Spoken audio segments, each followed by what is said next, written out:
Hello and welcome everyone. स्वागत है आप सभी का प्यारे साथियों। आज हम लोग एक इम्पॉर्टेंट टॉपिक कवर करने जा रहे हैं, विटामिन्स। ठीक है, हालांकि अगर देखा जाए तो ये जितने भी एग्ज़ाम हम लोग देते हैं जिसमें साइंस के क्वेश्चन आए उस पर ये क्वेश्चन तो इसके क्वेश्चन तो 110% बनते ही बनते हैं। तो इसलिए हम क्या करेंगे कि पहले इसको एक पूरा थ्योरेटिकल एस्पेक्ट को कवर करेंगे और साथ ही साथ में मैं आप लोग को एमसीक्यू प्रैक्टिस भी कराते चल रहा हूँ, ताकि इससे रिलेटेड जितने भी डिफरेंट एग्जामिनेशंस में आए हुए सवाल हैं वो भी आपकी आंखों से गुजरे रहें। और एग्जामिनेशन हॉल में अगर डायरेक्ट ऐसे क्वेश्चन आपको दिख जाएं तो सेकेंडों के अंदर आप लोग उसका सही जवाब देकर अपने समय को भी बचाएं और सिलेक्शन भी सुनिश्चित करें। तो चलिए, विटामिन की बात हो रही है। नॉर्मली अगर आप देखेंगे विटामिन से सभी लोग परिचित हैं। हमारे बॉडी के इंपॉर्टेंट या इसेंशियल कंपोजिशन में विटामिन लिया जाता है। विटामिन की अगर कमी होती है बॉडी में तो बड़े सारे अलग अलग रोगों जन्म लेने लगते हैं। तो फिलहाल के लिए विटामिन क्या है, उसकी उपयोगिता क्या है, इस पे पहले चर्चा कर लेते हैं। तो शरीर की कुछ प्रक्रियाओं के नियमन हेतु आवश्यक कार्बनिक यौगिक विटामिन होता है। तो विटामिन अपने आप में क्या है सर, एक ऑर्गेनिक टाइप का कंपाउंड है। ठीक है, मतलब आप सोच रहे हो आप सेव खाते हो विटामिन मिलता है, बिल्कुल मिलता है। तो क्या वो उसमें ऑर्गेनिक कंपाउंड भरा पड़ा है? बिल्कुल भरा पड़ा है। ठीक है, चलिए ध्यान दीजिएगा। भोजन के द्वारा वनस्पति तथा जंतु दोनों ही विटामिन का निर्माण होता है। ठीक है, भोजन के द्वारा, क्योंकि जो विटामिन है ना, कुछ विटामिन ही ऐसी हैं जो हमारा शरीर ना एक तो जैसे विटामिन डी है, अब विटामिन बी का कुछ पार्शियल पार्ट है जो शरीर में खुद से बनता है। बाकी सारी विटामिन जितने भी हम लोग यूज करते हैं जो हमारे बॉडीज के ग्रोथ के लिए, बीमारियों से रक्षा करती है, इन सब को हम लोग बाहर से कुछ सप्लीमेंट के तौर पे ही हम लोग अपने बॉडी में प्रवेश कराते हैं। ठीक है, चलिए देखिएगा इसकी क्या क्या विशेषताएं हैं। तो विटामिन की क्या क्या विशेषताएं हैं अगर इस पर बात करेंगे तो अत्यंत सूक्ष्म मात्रा में आवश्यक होते हैं। मतलब बहुत माइन्यूट सा जो अमाउंट रहेगा ना वो काफी है आपके बॉडी को प्रतिरोधी क्षमता प्रदान करने के लिए। ठीक है, तो अत्यंत सूक्ष्म मात्रा में आवश्यक होते हैं। विटामिन हो गए, हार्मोन हो गए, इनका छोटा सा अमाउंट भी बहुत बड़ा रोल प्ले कर सकता है। विभिन्न शारीरिक प्रभावों का कारक विटामिन है। ठीक है, तीसरा, इसके कार्य विशिष्ट होते हैं। हर एक विटामिन के अपने अपने कार्य हैं और उन कार्यों को ही वो संपन्नता कर, अगर उसमें कमी हो जाती है, विटामिन की कमी हो जाती है तो वही अलग अलग प्रकार के रोग बन के सामने आते हैं। जैसे आपने पढ़ा होगा विटामिन ए की कमी से प्रमुख रतौंधी रोग होता है, बी की कमी से बेरी, सी की कमी से स्कर्वी, डी की कमी से रिकेट्स, मतलब हड्डियों का पूरा ढांचा चेंज हो जाता है ना जी। तो हर एक विटामिन का क्या एक अपना स्पेशलाइज्ड वर्क है, एक विशिष्ट कार्य है। ठीक है, ये ऊर्जा के स्रोत नहीं है। याद रखना, विटामिन का आपके शरीर के भूख से कोई लेना देना नहीं है। ठीक है, आप क्योंकि बहुत स्मॉल अमाउंट में चाहिए ना। ठीक है, तो ऊर्जा के स्रोत से कोई लेना देना नहीं है। मानव शरीर में संश्लेषित नहीं होते। मैंने बोला ना, बाहर के सप्लीमेंट के थ्रू, भोजन के थ्रू ये हमारे शरीर में पहुंचते हैं। ये उत्प्रेरक के समान कार्य करते हैं। They behave like as a catalyst. Okay, ये जटिल यौगिक होते हैं। ऑर्गेनिक कंपाउंड है तो जटिल होना ही है। ठीक है, बोलोगे क्या हर ऑर्गेनिक कंपाउंड जटिल होता है? ऐसा भी नहीं है दोस्तों, बट ये जटिल यौगिकों में आते हैं। चलिए, अब एक इंपॉर्टेंट सेक्टर को आप लोग कवर करेंगे। इसके ऊपर हमेशा एमसीक्यू क्वेश्चन पूछा जाता है, तो इंपॉर्टेंट है दोस्तों, इसको ध्यान रखेंगे सभी लोग कि जल में विलय विटामिन कौन से ऐसे विटामिन होते हैं जो वाटर सॉल्युबल है। ये सब क्या है सर? वाटर सॉल्युबल विटामिन है। तो जल में विलय विटामिन की बात अगर करोगे तो वाटर सॉल्युबल विटामिन में आप लोग बेसिकली बी सीरीज की सारी विटामिन लेंगे। ठीक है, water soluble vitamin, B series की सारी विटामिन मतलब B1, इसका नाम याद रखना। B1 मतलब थाइमीन। क्या कहते हैं? थाइमीन। B2, विटामिन B2 को आप एक नाम देते हैं, दैट इज राइबोफ्लेविन। क्या कहते हैं? राइबोफ्लेविन। B3 को याद रखना सभी लोग, B3 is pantothenic acid. B3 क्या है? Pantothenic acid. विटामिन H को आप नाम दे रहे हैं, विटामिन H को आप नाम दे रहे हैं बायोटीन। क्या कह रहे हैं सर? बायोटीन। इसके नाम के ऊपर भी कई बार सवाल पूछता है ना। एमसीक्यू प्रैक्टिस कराऊंगा तो आप लोग को ये पूरा याद करना रहेगा। विटामिन बड़ा टॉपिक नहीं है, बट अगर टफ क्वेश्चन पूछेगा तो इसके ऊपर पूछ देगा। वो जमाना गया जब आपसे ये पूछता था कि रतौंधी किस विटामिन की कमी से होती है, स्कर्वी किस विटामिन की कमी से होती है। वो गया जमाना, उसको भी पता है, बच्चे को ये चीज पता रहती है। अब वो पूछ देगा थाइमीन किसका नाम है, ऑप्शन में डाल देगा B1, B2, B3, B4। पूछ देगा कि बायोटीन किस विटामिन को कहते हैं। ठीक है, ऑप्शन डाल देगा A, B, C और H। तो पता रहना चाहिए, साइंटिफिक नेम इनका पता रहना चाहिए। ठीक है, तो याद करते चलेंगे साथ में। विटामिन B1 मतलब थाइमीन, B1 मतलब थाइमीन। ठीक है, जैसे बोलते हैं ना बैंकॉक जा रहा हूं मैं थाई मसाज कराने। ठीक है, तो कोड बना के याद रख लो, ऐसे नॉनसेंस टाइप के कोड। बैंकॉक गया थाई मसाज कराने, थाइमिन हो गया। B2, ठीक है, तो B2 को आप नाम याद रखना, इसका नाम भी दो, भैया 2 B है तो नाम भी 2 हिस्सों में टूटेगा। राइबो अलग कर देना, फ्लेविन अलग कर देना, राइबो फ्लेविन। B2 में 2 चरण है, राइबो फ्लेविन, ठीक है। जैसे कुत्ता भौंकता ना, भौ भौ भौ करके 2 बार हमेशा भौंकता है, तो वो B मतलब समझ लो भौंकना। कितने बार भौंका? 2 बार भौंका। और कुत्ते काटने से कौन सा बीमारी होता था? रेबीज। तो बस रेबीज से राइबो उठा लेना, कुछ भी ऐसा ट्रिक लगा के काम करा सकते हो। B3 जो रहेगा, इसके नाम में 3 लेटर है, पेंटो अलग करो, थेनिक अलग करो, एसिड अलग करो, याद रहेगा। विटामिन H मतलब ह्यूमन, ह्यूमन बोले तो बायोलॉजिकल प्राणी, तो भैया बायो से नाम याद रखना, बायोटीन। H मतलब ह्यूमन, ह्यूमन तो बायो, बायो से बायोटीन, ठीक है। बायो का हम क्या है? टीन का मशीन है, बायोलॉजिकल टीन की मशीन। ओके, अगला आ जाइए B6 को याद रखेंगे दोस्तों। B6 को आप लोग पायरिडॉक्सिन कहते हैं, B6 पायरिडॉक्सिन। याद कैसे करेंगे? तो पैराडॉक्स करके एक वर्ड यूज होता है फिजिक्स में, आप लोग जब मिरर टेस्ट करते हो ना, दर्पण वाला, तो पैराडॉक्स का मतलब होता है जब लाइन एक दूसरे के आमने सामने आए ना आए, इस टाइप को देखते हैं। तो मान लो किसी आदमी ने छक्का मार दिया, छक्का ऐसा मारा कि जो बॉल है ना वो पैराडॉक्स हो गई। बॉल क्या हो गई? पैराडॉक्स हो गई। तो छक्का मारा, छक्का मारने से बॉल पैराडॉक्स हो गई, मतलब पायरिडॉक्सिन, पायराडॉक्स, ठीक है, तो पायरिडॉक्सिन। B10 तो वेरी इंपॉर्टेंट है दोस्त। B10 के बारे में तो आप लोग जानते हो कि आजकल हर गवर्नमेंट स्कूल हो या प्राइवेट स्कूल हो, फॉलिक एसिड की दवाइयाँ दी जाती हैं। स्पेशली जो फीमेल छात्राएं होती हैं उन लोगों को दिया जाता है फॉलिक अम्ल, क्योंकि जो वुमेन्स होती हैं या जो महिलाएं होती हैं या जो भी लड़कियां होती हैं, उनके शरीर में एक एज के बाद बहुत सारे जो पोषक तत्व होते हैं उसकी कमी आने लगती है। उनके शारीरिक जो संरचनाएं हैं, जो हड्डियां हैं, वो कमजोर होने लगती हैं 30, 35, 40 लगते तक, ठीक है। हॉर्लिक्स का प्रचार देखो ना, विमेंस हॉर्लिक्स करके एक आता है, उसको बताया ये चीज। तो भैया आप समझिएगा कि जो B10 है ना, फॉलिक एसिड, वो बचपन में ही देना बहुत जरूरी है। इसलिए हर स्कूल में जो फीमेल स्टूडेंट्स होती हैं उनको फॉलिक एसिड मतलब B10 दिया जाता है। B12 इसकी कमी रहेगी, माइग्रेन हो जाएगा। एक और बात जान लो कि ये वाला जो विटामिन रहती है ना, ये बेसिकली जानवरों से होती है। तो जो मांसाहारी लोग होते हैं ना, जो समय से मांस वांस खाते रहते हैं, उनके बॉडी में ये अपने आप मौजूद हो जाती है। अदरवाइज जो शाकाहारी लोग हैं उन लोगों को कहीं ना कहीं सप्लीमेंट के थ्रू लेना पड़ेगा, ठीक है।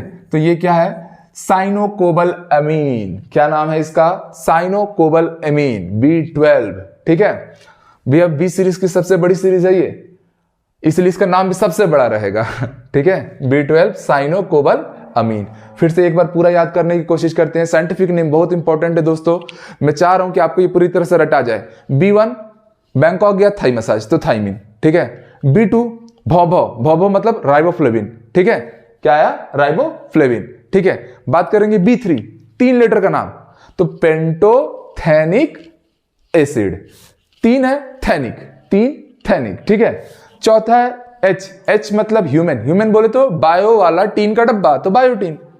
फिर आएंगे अपन B6 में, छक्का मार रहे हैं, बॉल पैराडॉक्स हो गई, तो बॉल पैराडॉक्स हो गई मतलब पैराडॉक्सिन या पायरोडॉक्सिन, समझ में आ रहा है। फिर B10 तो वेरी इंपॉर्टेंट, फॉलिक एसिड, ठीक है। और लास्ट में आएगा B12, सबसे बड़ा नाम है तो साइनोकोबालामाइन, ठीक है। तो मुझे लगता है सब लोगों को ये नाम याद हो गया होगा। याद हो गया ना भाई? ट्रिक बना बना के याद करोगे, चीजें कितनी आसान हो जाएंगी। मेरा टारगेट यही रहता है कि बस आप एक बार वीडियो लेक्चर देख लो, आपसे सवाल लग जाने चाहिए, ठीक है। आगे आ जाते हैं दोस्तों, आगे अब आते हैं जल में अविलय विटामिन। अच्छा, ये सारे विटामिन मिलाकर बी कॉम्प्लेक्स के नाम से जाने जाते हैं। और ये सारे के सारे विटामिन क्या है? वाटर सॉल्युबल है। जल में क्या है सर? विलय है, जल में विलय है। विटामिन सी को एस्कॉर्बिक एसिड बोलते हैं, ठीक है। इसीलिए इसकी कमी से स्कर्वी नाम की बीमारी होती है, मसूड़ों में सूजन उजन इस टाइप की चीजें होती हैं। तो एस्कॉर्बिक एसिड विटामिन सी का नाम है और इसकी कमी के कारण स्कर्वी नाम की बीमारी होती है, तो रिलेट कर लेना। ओके, ये भी जल में सॉल्युबल है, विलय है। अब आते हैं जल में अविलय कौन कौन से विटामिन है भाई? ऐसे कौन कौन से विटामिन है जो जल में घुलते ही नहीं है? तो इसकी सीरीज में बस 4 नाम, ADE के। ये वाटर इनसॉल्युबल है और इनको छोड़ के जितने भी अदर आप विटामिन पढ़ते हो, बी सीरीज के पूरे विटामिन, H, ये सारे के सारे क्या हमारे वाटर सॉल्युबल हैं। ADE के हमारे वाटर इनसॉल्युबल है। दुनिया में 20 बार इसके ऊपर सवाल पूछ चुका है। अलग से अगर नाम जानना चाहोगे, रटना है अगर नाम, विटामिन ए का क्या नाम है सर? तो विटामिन ए का नाम है सर रेटिनॉल। क्या रहेगा? रेटिनॉल, ठीक है, ए retinol. Vitamin D agro calciferol, क्या कहेंगे, एग्रो कैल्सीफेरॉल। विटामिन ई को टेकोफेरॉल के नाम से जानेंगे। देखो ये फेरॉल फेरॉल लग रहा है ना, ध्यान समझेंगे। एडीई के ये वाटर इनसॉल्युबल है। इन सब के नाम के लास्ट में ना आप देखेंगे ऑल लगा हुआ है। सबके नाम के आगे क्या लगा हुआ है सर? ऑल लगा हुआ है, याद रहेगा। फाइटॉल है, वो टेकोफेरॉल है, ये एग्रोकैल्सीफेरॉल है, ये रेटिनॉल है। सबके लास्ट में क्या लगा है सर? ऑल लगा हुआ है। और ये सभी के सभी वसा में विलय हैं, जल में अविलय हैं, याद रह जाएगा। तो जल में विलय अविलय में याद रखना, नाम के आखिरी में अगर ऑल लगा दिया, जैसे 4 ऑप्शन दे दिया आपको बोल देगा रेटिनॉल, थाइमीन, राइबोफ्लेविन और आपको फोलिक एसिड, 4 दे देगा और आपसे पूछेगा कि कौन सा जल में सॉल्युबल है। अब अगर vitamin A B C D करके दिए रहता तब तो आप आराम से पहचान जाते कि अच्छा ये सॉल्युबल है, ये इनसॉल्युबल है। साइंटिफिक नेम पे अगर खेल देगा, सवाल टफ बना देगा, तो आप यकीन कीजिए पेपर में कोई नहीं बना पाएगा, आप बना पाएंगे। आपको मैंने ट्रिक बता दिया, इनके लास्ट के नाम में आखिर में ओ एल लगा देना, ऑल लगा देना, ठीक है। बाकी सब क्या है हमारे, उनमें नाम के आखिरी में ऑल नहीं लगता है तो वो वाटर सॉल्युबल है, ये वाटर इनसॉल्युबल है। एडीई के इनके 4 नाम रहेंगे। ओके, आगे बढ़े। मजा आ रहा है नहीं आ रहा भाई? टफ से टफ चीजें हमारे दिमाग में एकदम ठुसा जाना चाहिए। अब चलो सारे विटामिन, उनके स्रोत, उनके क्या क्या उपयोग होते हैं और उनकी कमी से कौन कौन से प्रमुख रोग होते हैं, इन सब के बारे में पढ़ाई कर लेते हैं। कोई भी चीज टफ नहीं होती दोस्तों कि यार ये नाम टफ है। अभी देखो कितना सरलता से हमने याद कर लिया। वीडियो को आप 5 मिनट रोक के ना बस एक बार रिवीजन कर लो मेंटली, पूरा आंखों में एकदम पूरा रिपीट करो ये काम कर लिए। अब देखो कॉन्फिडेंस बढ़ गया होगा। अब पूरा पढ़ने जाते हैं। ए को पहले से पढ़ चुके, ए का नाम क्या था? रेटिनॉल था। कहां से आता है ये सब छोड़ दो, इतना बड़ा बड़ा नाम आपको नहीं जानना है। किस में सॉल्युबल है पता है? वाटर इनसॉल्युबल है, वाटर में घुलेगा नहीं, मतलब कहां? एसिड्स में या ऑर्गेनिक कंपाउंड में घुलेगा। इसके स्रोत क्या है? तो सर मांस, अंडे, दूध, मक्खन, लीवर, गाजर, हरी सब्जी, ये सभी के सभी क्या है? विटामिन ए के प्रमुख स्रोत हैं। और इनका जो कार्य या उपयोगिता है दोस्तों, वो क्या है? दृष्टि वृद्धि करता है, प्रतिरोधकता शक्ति को बढ़ा देता है, ठीक है, हमको बीमारियों से लड़ने के लिए एक रेजिस्टिव स्ट्रेंथ देता है। और अगर विटामिन की कमी हो जाती है, विटामिन ए की कमी हो जाती है बॉडी में, तो भी ये याद रखेंगे आदमी को अंधत्व होता है, नेत्र संबंधी रोग होता है, त्वचा का रूखापन। इसी में एक और नाम सुनते हो, रतौंधी। वो ये बहुत पूछता है ना, रतौंधी क्या है? अपने आप में पार्शियल ब्लाइंडनेस है, शाम के एक टाइम के बाद चीजों को आपको दिखाई नहीं देता। एक बहुत फेमस एक्टर थे आपके कादर खान जी, ठीक है, जो शायद अब इस दुनिया में नहीं है, उनकी 1-2 मूवीज इसके ऊपर बनी हुई हैं। ओके, चलिए नेक्स्ट आता है बी कॉम्प्लेक्स सीरीज में पहला B1। B1 को आप क्या नाम देंगे दोस्तों? थाइमीन। क्या नाम देंगे? थाइमीन। सब लोग को रटा गया होगा। B2 को क्या नाम देना? चलो जल्दी से याद करो। भाव मतलब राइबोफ्लेविन, ठीक है। ये B2 क्या हो गया? राइबोफ्लेविन। ओके, चलो याद रखना, थाइमीन जो है ना, नाइट्रोजन तथा सल्फर युक्त विषम चक्रीय यौगिक है। ओके, कोई दिक्कत नहीं है, आपको इस वाले सेक्टर को ध्यान नहीं देना है। वाटर सॉल्युबल नहीं है तो सारे बी सीरीज के पूरा बी कॉम्प्लेक्स वाटर सॉल्युबल होता है, तो जल में विलयता रहती है इनकी। कहां से मिलता है B1? तो दूध से, सब्जियों से, यीस्ट से, लीवर से, चावल का चोकर जो रहता है, उन सब से हम लोग को विटामिन B1 मिलता है, ठीक है। डीएनए आरएनए में भी आप लोग थाइमीन का नाम सुनते हो, है ना। आगे आ जाइए। स्नायु तंत्र की स्वस्थ प्रक्रिया के लिए काम आता है, और अगर इसकी कमी हो जाए तो बेरी नाम का एक प्रमुख रोग होता है। अच्छा, मैंने शायद गलती से बेरी बोला था, नहीं बोला था, करेक्शन कर लेना। और पाचन शक्ति में कमी आती है, लकवा मार देता है। क्या होता है? लकवा मार सकता है। वही B2 के बारे में बात करोगे तो राइबोफ्लेविन इसका साइंटिफिक नेम रहेगा, ठीक है। और फ्लेवेनाइड से मिलता है, जल में सॉल्युबल है, दूध, सब्जी, चोकर युक्त चावल, लीवर, अंडे, इन सभी से हम लोग को विटामिन B2 की प्राप्ति होती है। शरीर का विकास करता है। कितना इंपॉर्टेंट है? शरीर का विकास करता है। इसलिए पुराने जमाने में जो हम लोग की माता जी लोग रहती थी ना, आजकल क्या होता है, चावल कुकर में बना के खा लेते हैं। मना किया जाता है, कुकर में चावल मत खाओ, एकदम वो पॉइजन से कम नहीं है। पुराने जमाने में देखते थे चावल को पसीजा जाता था, और उसका जो मतलब निकलता था ना, जिसको हम लोग राइस सूप बोल सकते हो अच्छा सुनने के लिए, या माड़ बोलते हैं। कई बार उससे कपड़े भी साफ किए जाते हैं, और हम लोग बचपन में उसको डायरेक्ट मम्मी लोग उसमें थोड़ा सा जलजीरा उलजीरा डाल के उसको टेस्टी बना के दे देती थी। हमारे लिए वो एक्चुअल सूप वही होता था, ठीक है तो वो बड़ी काम की चीज होती है, क्योंकि वो जो चावल युक्त, जो चोकर युक्त चावल रहता है ना, ठीक है, उससे वो जो सूप बन रहा है उसमें आपके विटामिन B2 है। आपके बॉडी के ग्रोथ के लिए वो बड़ा इंपॉर्टेंट है। अब वो क्या है, वो सस्ते में मिल रहा है, फ्री में उपलब्ध है करके उसकी वैल्यू नहीं है। नाम लिया राइस सूप, कितना अच्छा लगा। अब आप बोलोगे सूप, सूप जाओगे दुकान में, इतू सूप कटोरा देगा आपको 100 रुपए 200 रुपए का, उसको बड़े चाव से पियोगे। अच्छा नहीं भी लग रहा होगा तब भी बोल नहीं पाओगे। अब माड़ आपको पसोर के दे दिया जाए तो अरे माड़ दे दिए हैं, कितनी बेइज्जती की बात है। इंसान की फिलॉसफी यही है, वो ना पैसे से ना अपने ना पसंद को भी निर्धारित करता है। फॉर एग्जाम्पल पिज्जा, कुछ नहीं है भाई, पिज्जा आप ठंडा खा के देखो, आपसे एक निवाले के बाद दूसरा निवाला खाया जाएगा तब बता देना।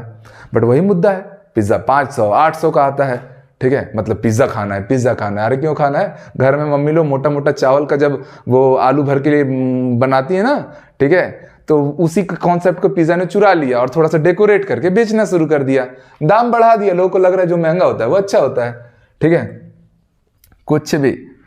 चलिए आइए, त्वचा का फटना, होठों का फटना, जीभ का फटना, असामान्य बुढ़ापा, असमय बुढ़ापा, ये सारे की सारी चीजें क्या है, B2 की कमी से होती है। तो माड़ पियो, चावल चोकर युक्त चावल खाओ, अंडे खाओ, आपका विटामिन B2 जो रहेगा वो पूरा मेंटेन रहेगा। दूध में विटामिन B की पूरी कॉम्प्लेक्स सीरीज को मेंटेन किया जा सकता है, ठीक है।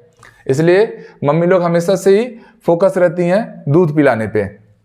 चलिए नेक्स्ट, विटामिन B6। भैया B6 के बारे में आप लोग जानते हो, छक्का मार दिए, पायरोडॉक्सिन या पायरिडॉक्सिन, ठीक है, छक्का मार दिए, बॉल पैराडॉक्स कर दिए। हाइड्रोक्सीपिरिडीन इसका डेरिवेटिव है, वाटर सॉल्युबल है।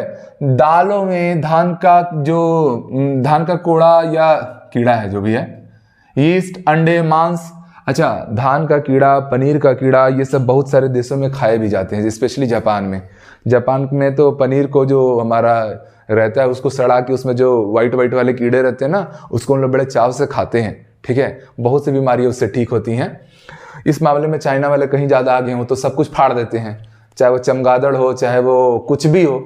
मेरे ख्याल से तो कहीं कहीं इंसान फाड़ के टांगे रहते होंगे, उसी से तो फैला है ना पूरा कोविड। उनके गलत आदतों के कारण ही तो सब फैल रहा है। एमिनो अम्ल का जो डाइजेशन करता है, और रक्त जो इसकी कमी अगर रहेगी तो बॉडी में देखो B6 की कमी के कारण ना ब्लड प्रेशर पूरी तरह से ना चेंज हो जाती है, ठीक है। रक्त अल्पता मतलब कि ब्लड की कमी, स्नायु तंत्र में बिगाड़, ये सारी की सारी चीजें किससे संबंधित है, विटामिन B6 की कमी से संबंधित है। अब आते हैं विटामिन B12, साइनोकोबालामीन इसका साइंटिफिक नेम, ओके। चलिए, जल में सॉल्युबल रहेगा।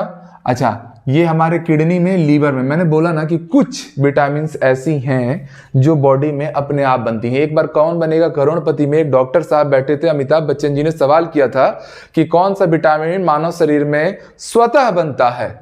ऑप्शन में विटामिन B भी था और ऑप्शन में विटामिन D भी था। सब लोग को पता है कि विटामिन D के लिए सूर्य का प्रकाश चाहिए रहता है। हमारे बॉडी में जैसे ही सूर्य का प्रकाश पड़ता है सुबह सुबह वाला, तो भैया हमारे शरीर में विटामिन D का प्रोडक्शन इमीडिएटली स्टार्ट हो जाता है।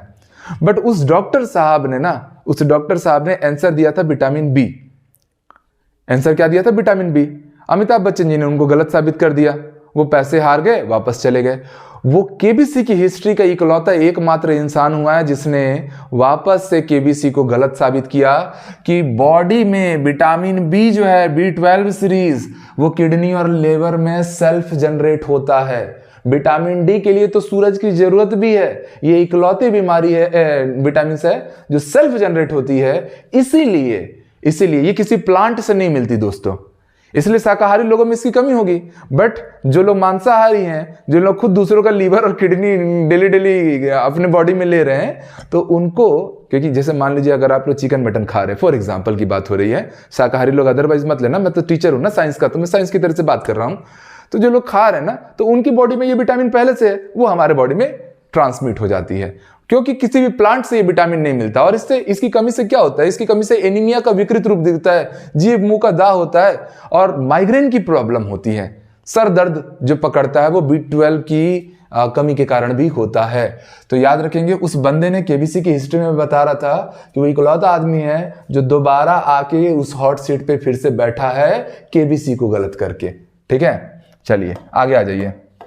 पहले बच्चे थे ना तो ये सब केबीसी ओबीसी खूब देखते थे, अब तो कुछ देखने का मन नहीं करता और ना ही समय मिलता है।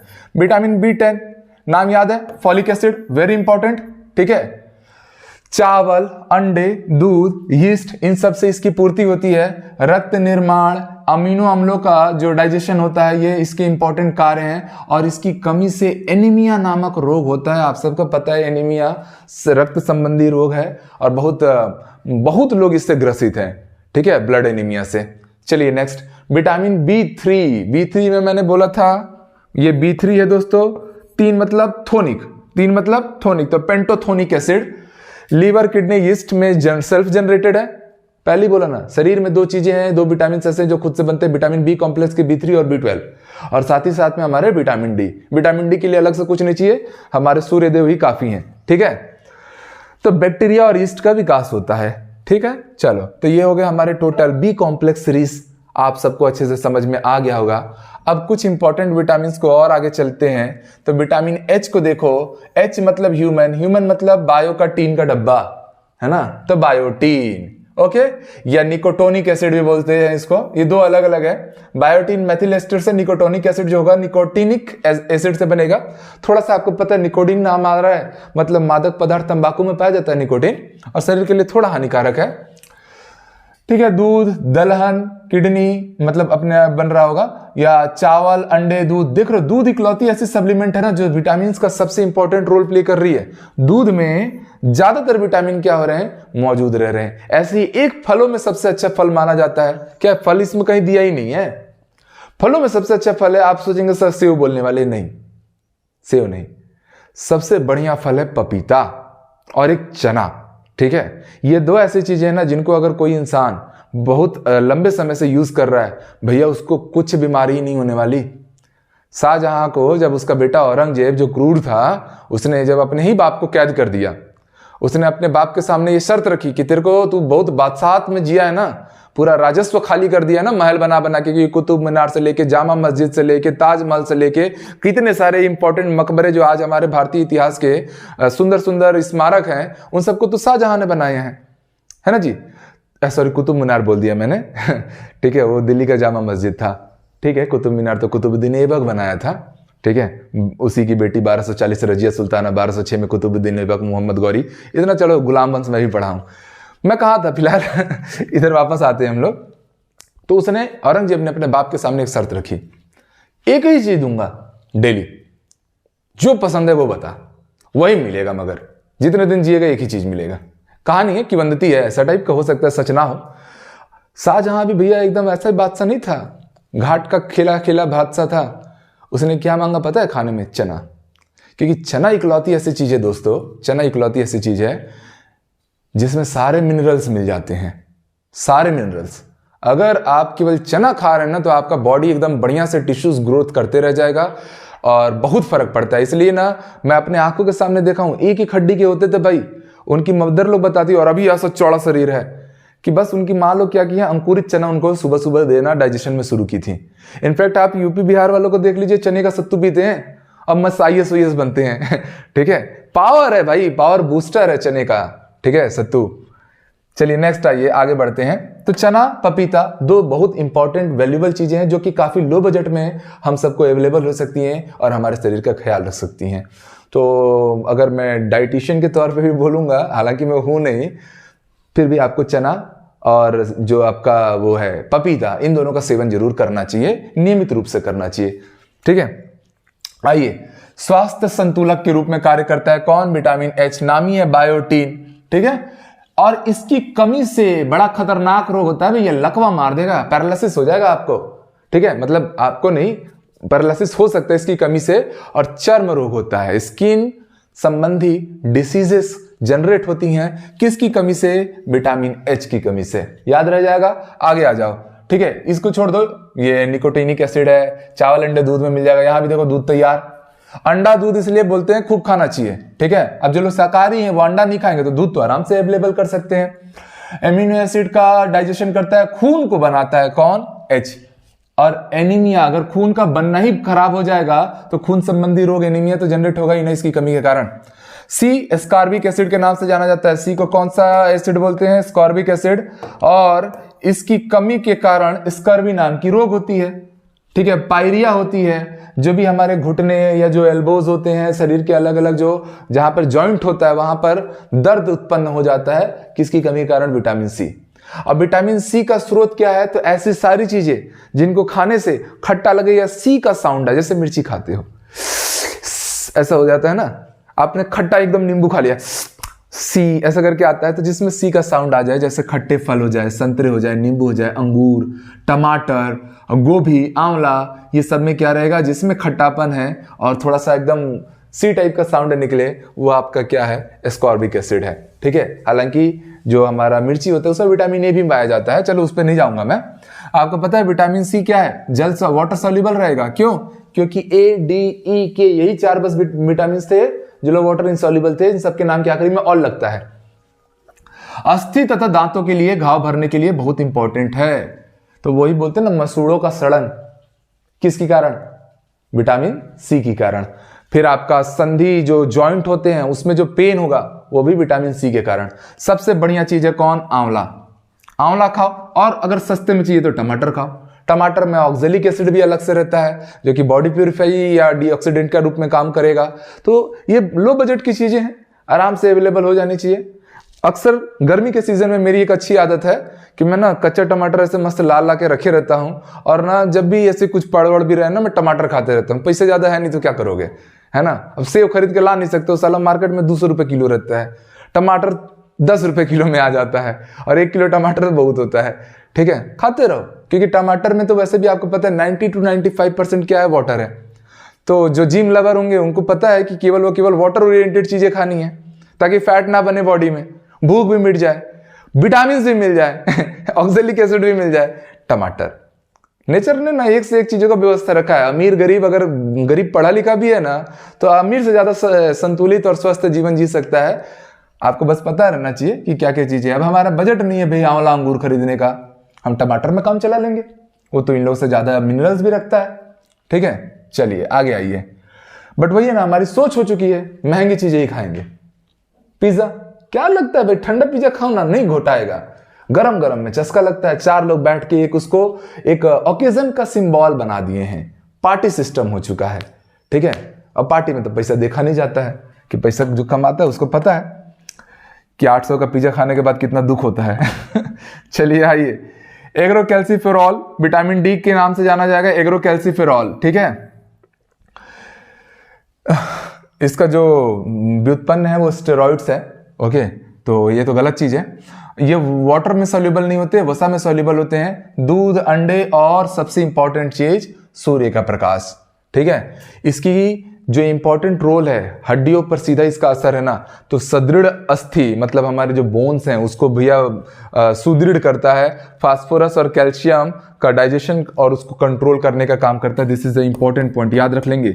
फास्फोरस और कैल्शियम का चपापचन कौन करेगा? तो भैया वो है विटामिन डी। इस पे सवाल पूछ चुका है, क्योंकि इसकी कमी से होने वाला जो इंपॉर्टेंट रोग है ना, वो रिकेट्स है, दांत संबंधी रोग, और ऑस्टोमेलेशिया जो कि हड्डी संबंधी रोग हैं। ये सारे के सारे क्या होते हैं? हमारे विटामिन डी की कमी से होते हैं दोस्तों।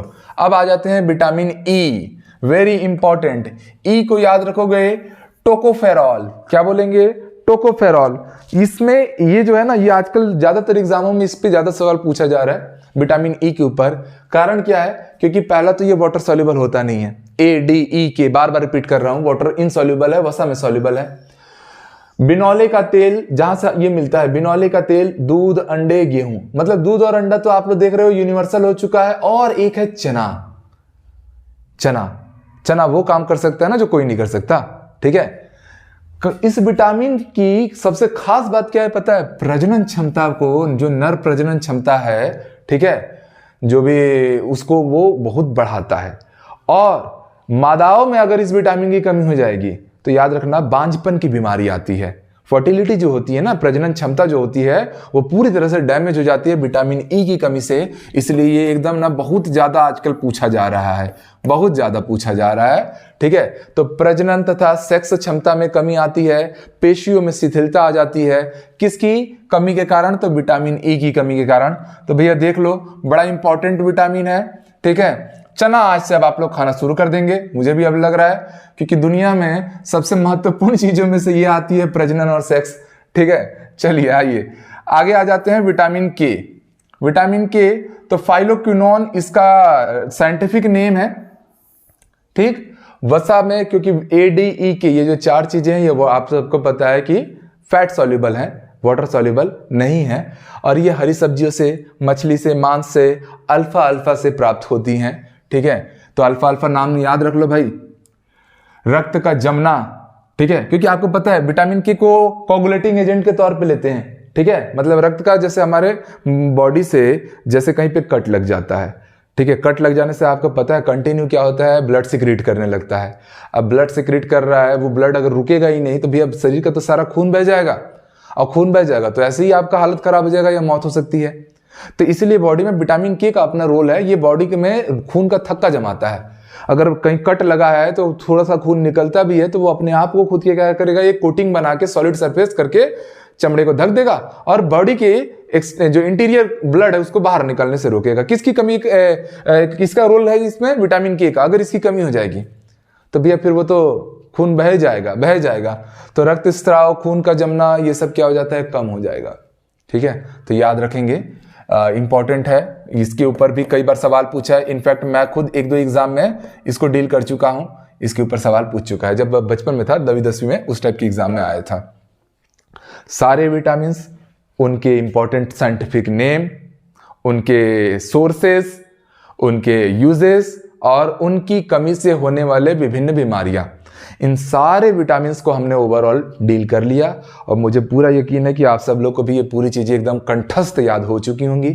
एक काम करेंगे आप सभी लोग, आप सब लोग थोड़ा सा वीडियो को रोकेंगे और मेरे प्यारे साथियों, अभी तक हमने जितने भी पढ़ाई की है उसको मस्त एक बार रिवीजन कीजिए और एक बार आंख बंद करके रिवीजन कीजिए। साथ में किया करो ये काम, क्योंकि मेरी महत्वाकांक्षा ये रहती है ना कि आप लोग पढ़ो साथ में। अब मैं पढ़ा के चले जाऊं फिर आप उसको नहीं कर रहे हो तो फिर वो मजा नहीं आएगा दोस्तों, क्योंकि ये सब रटने वाली चीजें हैं, डायरेक्ट क्वेश्चन बनेंगे। तो मुझे अब पूरी उम्मीद है आपने ये कर लिया होगा, अपनी दिव्य शक्तियों का उपयोग करके वीडियो रोक के रिवीजन कर लिया होगा। अब MCQ लगाने आ जाए हम लोग। अच्छा चलो एक छोटा सा टॉपिक और पढ़ लेते हैं, विटामिन और हार्मोन्स में तुलना कर लेंगे। अगले टॉपिक पे अपन हार्मोन्स के बारे में ही जाएंगे। तो विटामिन और हार्मोन्स में क्या क्या समानताएं हैं और असमानताएं हैं। तो पहली समानता कि भैया विटामिन और हार्मोन्स दोनों ही बहुत लेस अमाउंट में यूजफुल हैं, बट उनका इंपैक्ट बहुत हाई है। तो दोनों की अपनी विशिष्टता है, जैसे कोई भी रोग किसी विशिष्ट विटामिन या हार्मोन की हीनता से होता है, यह फैक्ट है। बॉडी में ज्यादातर जो रोग होते हैं इन दोनों की कमी के कारण ही होते हैं। प्रोटीन की कमी से कोई खास रोग नहीं होगा, कार्बोहाइड्रेट की कमी से भी आपको कोई रोग नहीं होगा, बट हाँ विटामिन की कमी हो जाएगी, हार्मोन्स की कमी हो जाएगी तो कुछ ना कुछ बॉडी में लोचा शुरू हो जाएगा। सभी विटामिन हार्मोन्स के समान ही अलग अलग रासायनिक यौगिक होते हैं। ओके, दोनों ही अत्यंत सूक्ष्म मात्राएं आवश्यक होती हैं। ठीक है, अब इनमें क्या क्या असमानताएं हैं सर, इनमें डिफरेंस क्या क्या है विटामिन और हार्मोन्स में। तो शरीर की आवश्यकता अनुसार हार्मोन्स डक्टलेस जो ग्रंथियां होती है ना, वहां से सिक्रीट करती हैं, वहां से निर्मित होती है, जो हमारे इंटरनल बॉडी में अपने आप होता है। बट जो विटामिन होते हैं ये शरीर में नहीं बनते, केवल विटामिन आपका 12 और विटामिन 3 को छोड़ के, है ना, वो किडनी लीवर में बन जाता है। अदरवाइज बाकी के विटामिन शरीर में खुद से नहीं बनते, इनको बाहर एक्सटर्नल सप्लीमेंट से शरीर में इनपुट करना पड़ता है। दूसरा, जल में अविलय अथवा वसा में विलय विटामिन शरीर में संचित हो जाते हैं, जबकि हार्मोन्स शरीर में संचित नहीं रहते, केवल आवश्यकता अनुसार ही निर्मित होते हैं। ठीक है, जैसे अब डोपामीन है तो ये कितना बढ़िया हार्मोन है, सारा खेला खेल वही रहा है। ठीक है, उसको कंट्रोल कर लो तो सारा जीवन इंसान भगवान का रूप ले ले। एक इंपॉर्टेंट सेगमेंट में आप लोग के बीच में और लाया हूं, क्योंकि मेरा हमेशा ये प्रयास रहता है दोस्तों कि कुछ भी ऐसा सवाल ना पूछ दे जो हमसे ना बने। कई बार ना मेटल्स के ऊपर सवाल पूछ देता है, जैसे आपसे हमेशा पूछता है कि जो थायरॉक्सिन ग्लैंड में घेंगा रोग होता है वो किसकी कमी के कारण होता है। तो ये बचपन से आपने सुना होगा, 7वीं 8वीं से ही आयोडीन की कमी के कारण होगा। ठीक है, आपसे अगर पूछ देगा कि भैया इंसुलिन में कौन पाया जाता है, कौन सा मेटल पाया जाता है, हीमोग्लोबिन में कौन सा मेटल पाया जाता है, इस टाइप के सवाल बन जाते हैं। और ये ना एकदम इजी सवाल है, पढ़े हो तो सटासट बनेगा, समय भी बचेगा और बाकी लोग इसमें गलतियां करेंगे तो जो सब लोग सही बनाएंगे वो तो बनाना ही है सही, जो लोग गलतियां करेंगे उसको भी तो सही बनाना है दादा। ठीक है, तो चलो, सोडियम पोटेशियम क्लोरीन अम्ल क्षार संतुलन बनाए रखने के लिए आवश्यक है, और इसीलिए कई बार आप लोग का जब बॉडी डिहाइड्रेट होता है ना, डॉक्टर लोग जब प्राइवेट हॉस्पिटल में जाके तो उन लोग तो टेस्ट लिखते हैं, सामने दिख रहा है आदमी का हाथ ऐसे ऐसे हिल रहा है, फिर भी ना उन लोग एक्सरे लिख देंगे, सिटी स्कैन लिख देंगे, ₹1000 का एक्सरे, 4000 का सिटी स्कैन कराओ, मेडिकल का फीस दो। इसलिए तो आदमी त्रस्त है। और सबसे बड़ी विडंबना यह है भारत में कि प्राइवेट सेक्टर ने गवर्नमेंट सेक्टर को पछाड़ रखा है मेडिकल सेक्टर में। अच्छी बात भी है, क्योंकि इंसान को तो भैया स्वास्थ्य से मतलब है, ठीक है। जब इमरजेंसी आती है ना, तब भी आदमी कुछ नहीं देखता, पैसा कौड़ी कुछ नहीं देता, सब फूंक देता है ना। गवर्नमेंट ने पता नहीं क्यों इस देश में गवर्नमेंट ने स्वास्थ्य के बजट को या स्वास्थ्य पे उतना ध्यान क्यों नहीं दिया, और प्राइवेट ने जोरदार ध्यान दिया है। तो एक हिसाब से तो वो जनहित का ही कार्य है, बट वही है कि पैसे बहुत ज्यादा लग जाते हैं जो आम आदमी अफोर्ड नहीं कर पाता है। तो गवर्नमेंट को थोड़ा इस पे सोचना चाहिए, थोड़ा स्वास्थ्य का बजट और शिक्षा का बजट ना बढ़ाना चाहिए, ठीक है। आइए फिलहाल के लिए तो हाँ, मैं यही बता रहा था, प्राइवेट हॉस्पिटल में जाओगे ना, डिहाइड्रेट हुए रहोगे ना, तो आप लोग का उन लोग एसिड बेस टेस्ट लिख देते हैं, ठीक है, सॉल्ट टेस्ट जिसको बोलते हैं। तो सोडियम, पोटेशियम और क्लोरीन, ये जो सॉल्ट की कंपोजिशन है ना, इन्हीं लोग का टेस्ट होता है। इसी प्रकार पराशरण दाब बनाए रखने, मतलब ऑस्मोटिक प्रेशर बनाए रखने तथा जल के नियंत्रण के लिए आवश्यक है। वही जल मतलब मैंने बोला ना, बॉडी डिहाइड्रेट हो जाता है तो सॉल्ट टेस्ट कराया जाता है। ओके, नेक्स्ट, ये पहला पॉइंट हो गया। ये दूसरा पॉइंट दोस्तों, कैल्शियम, फास्फोरस, मैग्नीशियम अस्थियों तथा दांतों के लिए आवश्यक है। This is very important part. आप सब लोग को पता है, जो कैल्शियम से ही हमारे दांत बने रहते हैं, है ना। जो आप लोग ब्रश रगड़ते हो ना, पेप्सोडेंट और ये सॉरी किसी क्या उसका नाम नहीं लूंगा मैं, टूथपेस्ट का, बट वो सारे के सारे जो कोलगेट रहते हैं ना, जो भी हम लोग पेस्ट यूज करते हैं, उन सब में फास्फोरस पाया जाता है। और बहुत ज्यादा इसलिए बोला जाता है, जैसे कुछ लोग एकदम चपोर लेते हैं, पूरे एकदम एक बार में पूरा ट्यूब खाली कर देंगे और रगड़ेंगे, तो भैया उसमें इतना फास्फोरस है कि आपके मसूड़ों को डैमेज कर रहा है। पुराने जमाने के लोग बढ़िया नीम और बबूल से धोते थे, एकदम सुरक्षित ताजे मेरे दांत, ऐसा बोलते थे। एक्सीडेंट होता था तो उनका दांत नहीं जड़ता था, बुढ़ापे तक टिकता था। आज देखो ना, आज 50 पार हुआ, इधर का गायब, इधर का गायब, 2-3 तो डॉक्टर निकाल देते हैं, काम खराब हो जाता है। क्यों? क्योंकि हमने केमिकल्स को बहुत ज्यादा अडॉप्ट कर लिया। वो नीम का दतून, वो बबूल का दतून सब जगह अवेलेबल नहीं है, ठीक है। इसी में एक इंपॉर्टेंट बात याद रखना कि जो फास्फोरस है वो लीवर तथा पेशीय कोशिका जैसे जो मृदु कोशिका है, उसका एक इंपॉर्टेंट कंपोजिशन है, घटक है। याद रखो, इसका पॉइंट है, इसके ऊपर सवाल बन जाएगा, ठीक है। पूछेगा दांतों के लिए कौन आवश्यक है, ऑप्शन में डाल देगा iron, calcium, nickel, zinc. 4 option में दांत आया मतलब कैल्शियम। कैलामाइन से बनते हैं दांत, बॉडी का सबसे हार्डेस्ट पार्ट माना जाता है कैलामाइन को, कैल्शियम। ओके, मैग्नीशियम भी रहता है, फास्फोरस भी रहता है। तीसरा पॉइंट वेरी इंपॉर्टेंट, एल्यूमिनियम, वही बोलता है आलू, बैगन, गाजर, ठीक है। एल्यूमिनियम जो एक ही ग्रुप के मेंबर है, कैडमियम, मर्क्यूरी और आर्सेनिक, ये पॉइजन है। ये सब के सब क्या है सर? पॉइजन है। हमारे बॉडी में इनका कोई काम नहीं है और इनकी कोई आवश्यकता नहीं होती है। Very important point. आलू, बैगन, गाजर, एल्यूमिनियम, बोरॉन और आपका जर्मेनियम, कैडमियम और आर्सेनिक और मर्क्यूरी। आपको बहुत सारी इनसे बीमारियां होती हैं अगर ये बॉडी में जाए तो।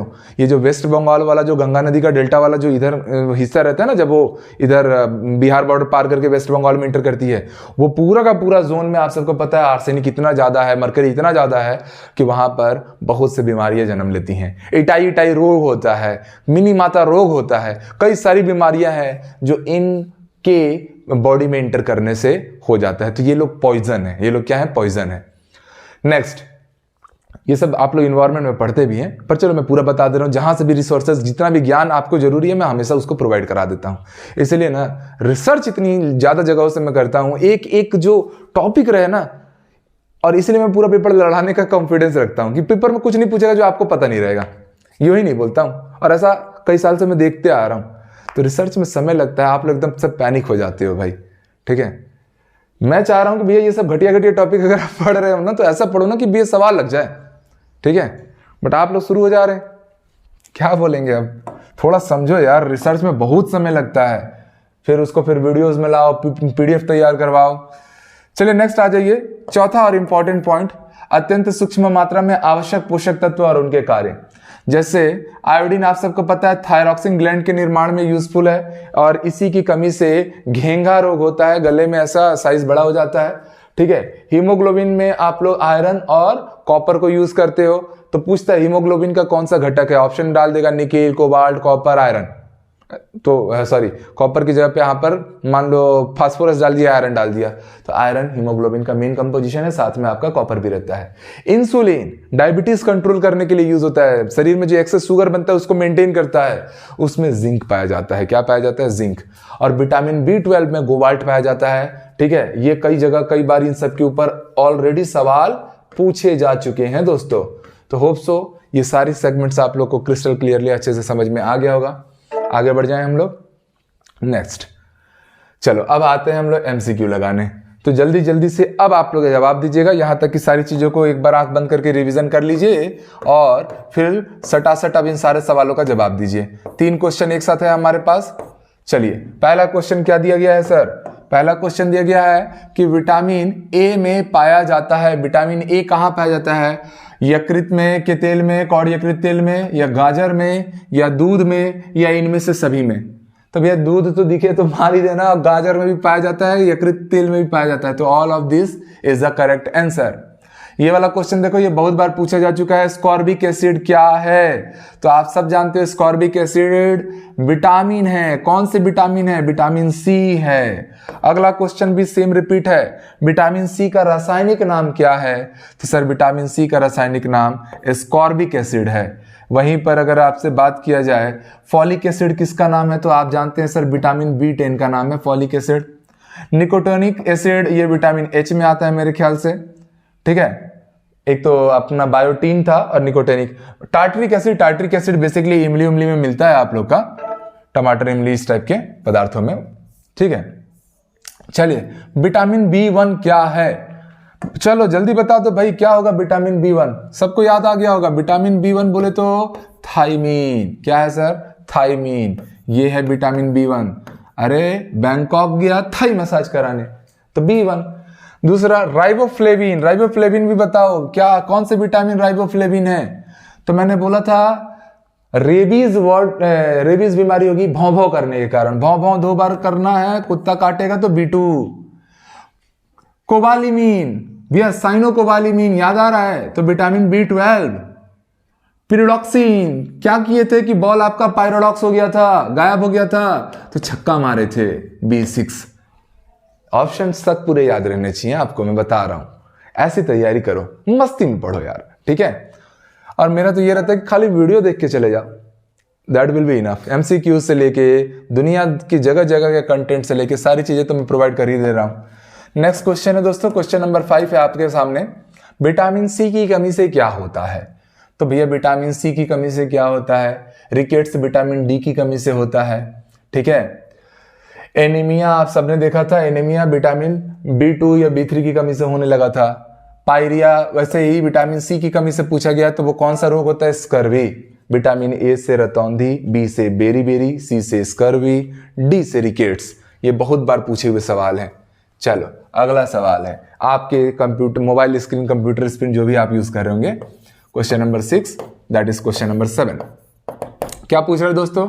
किस विटामिन की कमी से रिकेट्स हो जाता है? अभी तो बताया मैंने, किसकी कमी से होता है? डी। बी की कमी से बेरी, ए की कमी से रतौंधी या दृष्टि संबंधित रोग, और विटामिन के की कमी से क्या होता है? भैया वाटर इनसॉल्युबल विटामिन है, तो इसकी कमी से क्या होता है? तो भैया ये आप लोगों ने लास्ट में अभी पढ़ा, ई की कमी से बांझपन आता है, फर्टिलिटी लॉस होता है, मतलब प्रजनन क्षमता में कमी आती है, नर हो या मादा। और विटामिन के वाला भी अभी आपने देखा था, चलो देख लेना। ठीक है, नेक्स्ट क्वेश्चन, निम्नलिखित में से किस विटामिन की संरचना में आइसोप्रीन इकाई होती है? आइसोप्रीन इकाई होती है, तो मेरे ख्याल से आंसर हो जाएगा विटामिन B2। ठीक है, चलो नेक्स्ट आगे आ जाओ। ये आइसोप्रीन वाला एक बार चेक कर लेना दोस्तों। ठीक है, नेक्स्ट अगला क्वेश्चन नंबर 8, वो आइसोप्रीन वाला एक बार चेक कर लेना। थोड़ा सा मैं लिटिल बिट कंफ्यूज हूं, एक अच्छा टीचर ना स्वीकार कर लेता है इस चीज को। ठीक है, विटामिन B6 को क्या कहते हैं? विटामिन B6 को क्या कहते हैं? तो भैया छक्का मारना, छक्का मारेंगे बॉल पैराडॉक्स हो जाएगा, पायरोडॉक्सिन। ठीक है, बाकी सारे विटामिन के बारे में भी आप लोग जान गए कि भैया थायमीन, थायमीन क्या है? B1 है। चलो साथ में बताओ, राइबोफ्लोविन क्या है? रेबीज हो रहा है, भौं भौं करना, B2। ठीक है, टेकोफेरॉल, भैया ऑल आया लास्ट में, मतलब वाटर सोल्यूबल है कि नहीं है? नहीं है सर, विटामिन ई ही होता है मेरे ख्याल से टेकोफेरॉल। ठीक है, चलो देख भी लो भाई, अगर कंफ्यूजन हो रहा है। देखो टेकोफेरॉल विटामिन ई था, विटामिन के की कमी से क्या होता था, अच्छा मैं तो भूल ही गया था, कोगुलेटिंग एजेंट बताया तो था इसको, ठीक है, एंटी कोगुलेटिंग एजेंट मतलब रक्त का खून का बहना जमना, ये सब के लिए विटामिन के रिस्पॉन्सिबल रहता है। ठीक, चलेंगे आगे बढ़ेंगे दोस्तों। हाँ ये हो गया था, ये क्वेश्चन भी हो गया था। ठीक है, पूछा गया है आप लोगों से दोस्तों, क्या पूछा गया है, मेरे ख्याल से 9वां 10वां जो भी सवाल रहा होगा ये देख लेना, 10वां होगा। विटामिन एच की कमी से कौन सा रोग होता है भैया, विटामिन एच की कमी से कौन सा रोग होता है, कौन सी बीमारी होती है, त्वचा संबंधी रोग होता है, स्कर्वी होता है, आंखों में जलन होता है, एनीमिया होता है। एनीमिया बी वाली के एजेंट है, स्कर्वी विटामिन सी है, आंखों में जो जलन है ये सब जो संबंधी रोग है विटामिन ए, त्वचा संबंधी रोग और लकवा, ये दो चीजें हमारी विटामिन एच की कमी से होता है, जिसका साइंटिफिक नेम आप सबको पता है बायोटीन है, ठीक है, यानी निकोटीनिक एसिड। अगला क्वेश्चन आपके सामने ये रहा, क्या है सवाल कि निम्नलिखित में से कौन सी विटामिन जल में घुलनशील है। मैंने बोला ना ये सवाल तो भयंकर पूछता है। अघुलनशील अगर बात करेगा, इसको बस याद रखो, इनसॉल्युबल अगर बात करेगा, अविलय अगर बात करेगा, वाटर इनसॉल्युबल, वाटर इनसॉल्युबल, तो इसमें बस आपको 4 नाम याद रखना है, ए डी ई के। ए डी ई के वाटर इनसॉल्युबल है तो ये खत्म, ये खत्म, ये भी खत्म। वाटर सॉल्युबल पूछा गया है तो वो vitamin B, vitamin B complex की सारी series B1 B2 B3 B6 जो भी थे वो सारे के सारे वाटर सॉल्युबल रहते हैं, ठीक है, जल में विलय रहते हैं। चलो अभी और सवाल है हमारे पिटारे में, ठीक, चलिए क्वेश्चन नंबर आप लोग देख सकते हैं 11वां 12वां जो भी रहा होगा आपका। क्या पूछा गया है, बायोटीन। बायोटीन बोलते ही अपन समझ गए vitamin what, bio, human biological tin का डब्बा है एच, कहानी यहीं पे खत्म, आगे पढ़ने की जरूरत नहीं है, फिर भी पढ़ लो। एक कार्बनिक यौगिक है जो यीस्ट में पाया जाता है और भोजन में इसकी कमी से डर्मेटाइटिस एवं लकवा हो जाता है। इस डर्मेटाइटिस मतलब वही स्किन संबंधी जो रोग होते हैं ना, इसलिए जिनके चर्म संबंधी रोग होते हैं या चकता पड़ता है तो हम लोग डर्मेटोलॉजिस्ट के पास जाते हैं, ठीक है। तो ऐसा पूछ सकते हैं एक सवाल और कि त्वचा संबंधी देखने वाले साइंस को आप क्या नाम देते हैं, तो डर्मेटोलॉजी कहते हैं और उसके डॉक्टर को डर्मेटोलॉजिस्ट के नाम से जाना जाता है। तो ये था प्यारे साथियों आप लोग का विटामिन का पूरा टॉपिक। होप सो सबको एकदम क्रिस्टल क्लियर हो चुका होगा ये टॉपिक। मिलते हैं नेक्स्ट वीडियो में, तब तक खुद का खूब ख्याल रखिए, मन लगा के पढ़ाई करते रहिए। All the very best. अगला टॉपिक हार्मोन्स को अपन कंप्लीट करेंगे, फिर उसके बाद न्यूक्लिक एसिड और उसके साथ ही हमारा लगभग बायोमॉलिक्यूल्स का पूरा टॉपिक कंप्लीट हो जाएगा। और ये चीज़ें केवल बायोमॉलिक्यूल्स चैप्टर में नहीं यूज़ हो रही हैं, ये चीज़ें आपकी दुनिया भर के सारे एग्जाम, चाहे वो किसी भी लेवल पे आप दे रहे हो, आप एसएससी दो, रेलवे दो, यूपीएससी दो, पीएससी दो, कुछ भी दो, सब जगह ना ये सारे टॉपिक कॉमन है भाई, आते ही हैं इनके सवाल और ये आपको भी पता है, ठीक है। मिलते हैं, ऑल द बेस्ट।